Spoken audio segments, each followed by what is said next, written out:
आज हम लोग जैक मैट्रिक बोर्ड 2025 में हिंदी में आने वाले कुछ ऐसे सब्जेक्टिव क्वेश्चन करने वाले हैं, जिसमें जो 18 फरवरी में एग्ज़ाम है, जिसमें यहाँ से कम 79% है कि एकदम वही आएगा, या फिर 99 ही आप लोग मान लीजिए। तो सबसे पहले क्वेश्चन की ओर हम लोग चलते हैं। तो यहाँ परीक्षा में जो बार बार वाले आते हैं VVI सब्जेक्टिव क्वेश्चन, तो यहाँ सबसे पहला क्वेश्चन होता रहा है, सेनाई की दुनिया में डुमराव को क्यों याद किया जाता है। तो ये 2009, 2011, 12, 14, 15 और मैंने 14, 15, 18, 24 में भी रिपीट किया है। ये बहुत बार रिपीट करता हुआ है। तो इसका आंसर देखते हैं। सेनाई की दुनिया में जो डुमराव को निम्नांकित कारणों से याद किया जाता है, क्योंकि डुमराव जो है विश्व प्रसिद्ध सेनाई वादक बिस्मिल्लाह खान की जन्मभूमि है। सेनाई बजाने में जिस रीढ़ मतलब सेनाई को बनाने में जो इस रीढ़ का प्रयोग किया जाता है, वह मुख्यतः डुमराव के सोन नदी के किनारे पाई जाती है। यह रीढ़ नरकट एक प्रकार की घास है जो घास से बनाई जाती है। इस समय डुमराव के कारण ही सेनाई जैसा वाद्य बजता है, इसीलिए यहाँ दोनों में गहरा रिश्ता है। दूसरा क्वेश्चन की ओर चलते हैं। दूसरा क्वेश्चन में बोल रहा है, सेनानी ना होते हुए भी चश्मे वाले को लोग कैप्टन क्यों कहते थे। कैप्टन इसीलिए कहते थे क्योंकि उसके मन में देशभक्ति की जो है भावना कुट कुट के भरी हुई थी। चलिए इसका आंसर हम लोग अब गाइड के अनुसार देखते हैं। तो बता रहा है, सेनानी ना होते हुए भी चश्मे वाले को लोग कैप्टन कहते थे इसीलिए क्योंकि उसके अंदर देशभक्ति की भावना जो है कूट कूट कर भरी हुई थी। वह स्वतंत्रता आंदोलन में भाग लेने वाले सभी सेनानियों का भरपूर सम्मान करता था। वह नेताजी की मूर्ति को बार बार चश्मा पहनाकर देश के प्रति अपनी अगाध श्रद्धा प्रकट करता था। देश के प्रति त्याग व समर्पण की भावना उसके हृदय में किसी भी सेनानी या फौजी से कम नहीं थी। इसी कारण लोग उसे कैप्टन कहते थे। तो अब हम लोग दूसरी क्वेश्चन की ओर बढ़ते हैं, मतलब तीसरी क्वेश्चन की ओर बढ़ते हैं। तो तीसरी क्वेश्चन में बता रहा है कि काशी में हो रहे कौन से परिवर्तन बिस्मिल्लाह खान को व्यथित कर रहे हैं। काशी जो हमारे संगीत और सादर की परंपराओं के लिए प्रसिद्ध था, अब वहाँ संगीत में परिवर्तन आ गया है, परंपराओं में परिवर्तन आ गया है। गायकों के मन में संगीतकारों के प्रति कोई आदर नहीं रहा। घंटे किए जाने वाले रियाज को अब कोई पूछता भी नहीं है। संगीत, साहित्य और आदर के अधिकार परंपराएं, वहाँ पर अधिकतर जो है परंपराएं समाप्त हो गई थी। इन सबको देखकर बिस्मिल्लाह खान जो है बहुत ही व्यथित हो गए थे। अब हम लोग नेक्स्ट क्वेश्चन की ओर बढ़ते हैं। नेक्स्ट क्वेश्चन बोल रहा है, बच्चे की मुस्कान और एक बड़े व्यक्ति की मुस्कान में क्या अंतर है। ये क्वेश्चन देखिए जैक 2023 में भी आ चुका था, तो और 22 में भी आ चुका है। तो ये भी बहुत ही इंपॉर्टेंट क्वेश्चन है। बच्चे की मुस्कान निश्चल, स्वाभाविक और उन्मुक्त सभी को प्रभावित करने वाली होती है। बच्चे की मुस्कान दिव्य सौंदर्य से परिपूर्ण होती है। उसके मन में आकर्षण होता है। मुस्कान मतलब मन नहीं, मुस्कान में आकर्षण होता है। बड़े व्यक्ति की मुस्कान में निश्चलता नहीं होती है, बल्कि परिस्थिति जो है सापेक्ष दिखाई देती है। बड़ों की मुस्कान में कृत्रिमता होती है। बड़े व्यक्ति बंधी हुई मुस्कान ही बिखेर पाता है। बड़े व्यक्ति की मुस्कान जो है नैसर्गिक सौंदर्य होता है। बड़े व्यक्ति की जो मुस्कान में है नैसर्गिक सौंदर्य होता है। अब हम लोग नेक्स्ट क्वेश्चन की ओर बढ़ते हैं। नेक्स्ट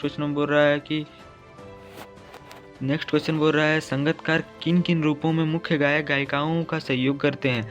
ये 2009, 10, 13 और 16 और 20 में पूछा गया है। तो इसका भी आंसर हम लोग देख ही लेते हैं। बोल रहा है कि संगीतकार जो है निम्नलिखित रूपों में गायक गायिकाओं को मदद करता है। तो सबसे पहले वे मुख्य गायक गायिकाओं के ऊंचे स्वर में अपना स्वर मिलाते हैं। गायक गायिकाएं जब अंतरे की जटिल तान में खो जाते हैं, तब वे स्थाई को संभालते हैं। मतलब अगर वो लोग खोते मैंने गाते गाते इतने अंधेरे हो जाते हैं कि उन्हें सामने अब क्या गाना है वो पता ही नहीं है, तब उसे वो स्थाई को संभाल लेते हैं। गायक गायिकाओं जब सुर से भटक जाते हैं, मतलब कभी कभार होता है जो उसका ध्यान भटक जाता है, तब संगीतकार स्थाई पंक्ति के द्वारा गायन द्वारा उन्हें सही सुर में फिर से वापस ले आते हैं। वे गायक गायिकाओं के अकेलेपन के एहसास को दूर कर देते हैं। वे गायक गायिकाओं के पीछे हुए सामान को समेटते हुए आगे बढ़ते हैं।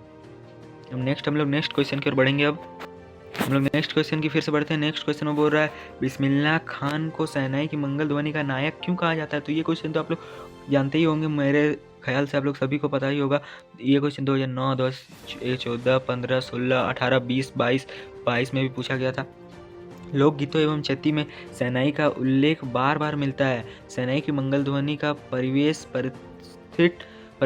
प्रतिष्ठित करने वाला वाद्य यंत्र माना जाता है। ठीक, इसका प्रयोग इन जगहों पर मंगल ध्वनि विधानों के अवसर पर ही होता है। उस्ताद बिस्मिल्लाह खान सेनाई वादन के क्षेत्र में अद्वितीय स्थान रखते हैं। इसी कारण उन्हें शहनाई की मंगल ध्वनि का नायक कहा जाता है।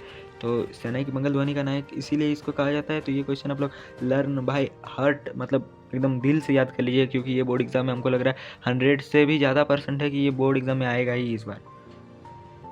अब हम लोग नेक्स्ट क्वेश्चन की ओर बढ़ेंगे। अब नेक्स्ट क्वेश्चन की ओर देखते हैं क्या क्या बोल रहा है। नेक्स्ट क्वेश्चन बोल रहा है कि जितेन नार्गे की गाइड की भूमिका में विचार करते हुए बोलिए कि कुशल गाइड की क्या गुण होते हैं। मतलब जितेन जो नार्गे था, ये है एक कहानी है अभी, मतलब मैं नहीं, एक कहानी है नहीं, वो जो थी जो हमारी लेखिका कृतिका बुक में थी उसी का है चैप्टर नंबर 2। तो हम लोग इसका आंसर देखने जा रहे हैं। जितेन नार्गे बहुत ही कुशल ड्राइवर थे। वह नेपाल का रहने वाला था। ठीक, वह एक कुशल गाइड की तरह गंतव्य के बारे में बताता है। जब लेखिका एक स्थान पर मुग्ध हो ठहर जाती है तो वह उसे समझाता है कि आगे इससे भी सुंदर स्थान है। मतलब जब लेखिका देखते देखते गंतव्य को एकदम मुग्ध हो जाती है, क्योंकि वहाँ के लोगों ने उसे इतना खूबसूरत बना के रखा था। जब लेखिका एक स्थान पर मुग्ध हो जाती है, मतलब इससे भी अंदर, मतलब तब वो उसको बताता है कि इसके आगे भी और बहुत सारे सुंदर सुंदर स्थान है। वह लॉन्ग स्टॉक के व्हील के बारे में बताता है। जब लेखिका पहाड़ियों को देख उदास हो जाती है तब वह उसे उसका लक्ष्य ध्यान दिलाता है। वह नेपाल में हुई हिंसक घटनाओं तथा माओवादियों की भी पूरी खबर रखता है। इस प्रकार जितेन की तरह गाइड को बहुमुखी प्रतिभा का धनी, कर्तव्य निभाने वाला, अनुभव तथा देश के प्रति सजग होना चाहिए। यह जितेन का अनुभवी होने का फायदा था, जो सेनानियों की गाड़ी को इतनी धुंध में अंदाज से चला रहा था। इन सबको अलावा गाइड को हर स्थान का सूक्ष्म ज्ञान भी होना चाहिए। तो जो हमारा एकदम वेरी वेरी इंपॉर्टेंट जो 2023 में रिपीट हुआ था, 2025 या में आने वाला का चांस है 2022, मतलब पिछले 9 साल के जो क्वेश्चन थे इसमें है। तो इसको अगर आप लोग रिवाइज़ करना चाहो तो एक बार रिवाइज़ कर लेना चाहिए। तो तब तक के लिए मिलते हैं, बाय बाय, टाटा।